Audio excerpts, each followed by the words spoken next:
안녕하십니까. 서울특별시의회 제301회 정례회 교육위원회 의정활동 소식입니다. 한 국가와 도시의 지속가능한 발전은 시민의 행복으로부터 출발하고 학교는 학생과 교직원이 행복해야 발전할 수 있는데요.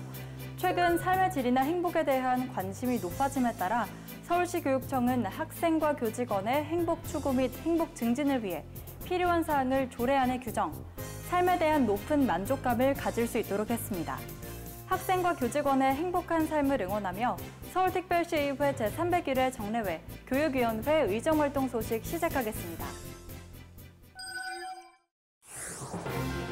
교육위원회는 6월 10일부터 7월 2일까지 열린 제301회 정례회 상임위원회 회의에서 소관부서와 각 실국에 대한 업무 보고를 받는 한편 2020년도 결산 및 2021년도 제1회 추가 경정 예산안을 비롯한 각종 안건을 심의했습니다.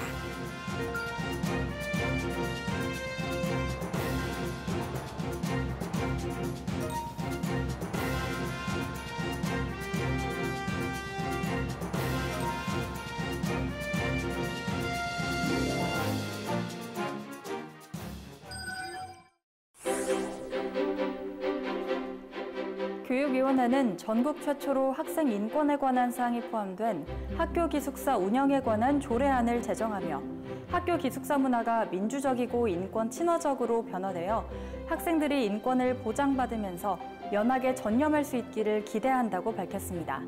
이 밖에도 어떤 논의가 이뤄졌는지 계속해서 교육위원회 의정활동 소식 살펴보겠습니다.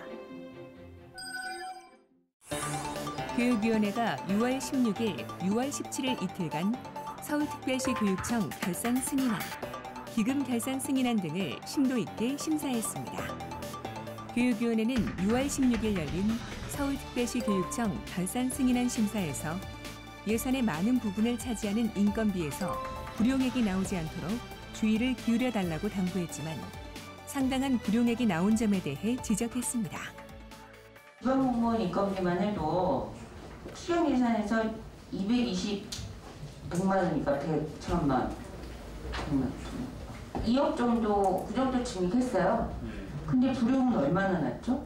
불용이 222억이에요. 그러면은 작은 돈이라고 생각하실지 모르겠지만 이거를 우리가 진행을 할 필요가 있었나? 또한 개포택지개발지구 내에 설립되는 학교가 기부채납 형식을 띠고 있지만 우리 아이들의 배움터인 만큼 서울시 교육청이 적극 나서서 관리 감독해 줄 것을 제안했습니다. 우리 학교이기 때문에 한 달에 한 번도 좋고 두 달에 한 번, 두 달에 한 번도 좋고 우리 교육청이나 상업소득교육청에 어느 직원을 하나 그쪽으로 편성을 해서 그쪽으로 좀 발령을 하든지 해서 충분히 기술적인 부분은 완벽하게 완벽하게 감리 때 이거는 행정감리가 되겠죠. 한편 지난해부터 코로나19로 어려운 점이 많았지만 백신 접종이 시작된 만큼 하반기에는 좀 더 긴장해서 사업을 적극 추진해 줄 것을 주문했습니다. 교육위원회가 오세훈 서울시장이 의욕을 갖고 추진하는 온라인 공유형 교육 플랫폼 서울런에 대해 우려를 표했습니다.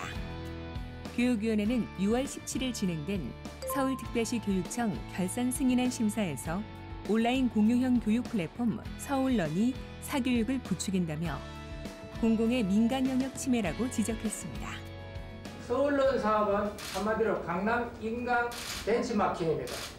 강남 인강원뿐만 아니라 본 사업도 사전의 정책의 타당성과 실효성을 충분히 검토하지 않았다는 부분. 270억 혈세를 투입해서 한다면 또 한 번 사교육의 일타 강사들의 홍보할 기회만 제공한다. 또한 서울시 교육청의 희망급식 바우처 제도에 대한 다수의 민원이 발생하는 문제를 지적하며 사전 조사를 적극 시행할 것을 주문했습니다. 아이들이 실질적으로 구매할 수 있는 품목이 얼마만큼 구매가 되는지 이런 것들을 면밀하게 조사해서 사실은 이러한 사업을 시행했더라면 이런 상태까지 오지 않았을 거다. 이런 취지에서 말씀드립니다. 한편 학교 급식실 농산품 및 공산품 납품업체가 납품은 물론 급식실의 납품 품목 정리까지 담당하며 어려움을 겪는 경우가 많다며 점검해 볼 것을 제안했습니다.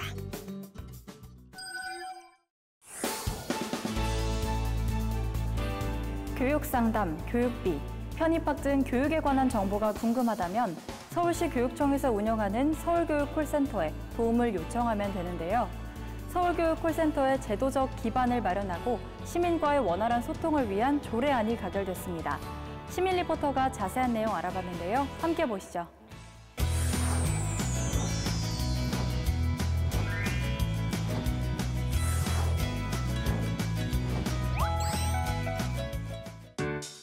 안녕하세요. 시민 리포터 조윤지입니다. 초중 고등학교 학생을 둔 부모라면 자녀의 교육에 대해 궁금한 점들이 많으실 텐데요. 그럴 때 찾는 곳이 어딜까요? 바로 서울시 교육청의 민원 콜센터, 서울교육콜센터가 아닐까 싶은데요. 어떤 상담들이 이루어지는지 함께 들어가 보시죠. 서울교육콜센터는 서울시 교육청이 2007년 10월 1일 전국 시도교육청 최초로 개설, 교육 관련 민원인들의 궁금한 점, 어려운 점들을 쉽게 친절하게 상담해주고 있습니다. 2020년 상담 건수는 17만 8,252건이며 총 상담 건수 대비 통화 성공률은 98.2%, 만족도는 96.9%, 직접 처리율은 87.1%에 달하는 고품질 상담 서비스를 제공하고 있습니다. 저희 서울교육 콜센터에서는 전 편입학에 대한 상담이나 중고등학교 배정에 관한 문의, 또 스승찾기 서비스 등 교육과 관련된 전반적인 분야에서 상담이 이루어지고 있습니다. 그리고 상담사 전문성 향상을 위해 상담원 직무평가나 서비스 품질 평가를 주기적으로 시행하고 있습니다. 스마트한 시대에 발맞춰 모바일이나 컴퓨터로도 상담이 이뤄지고 있습니다.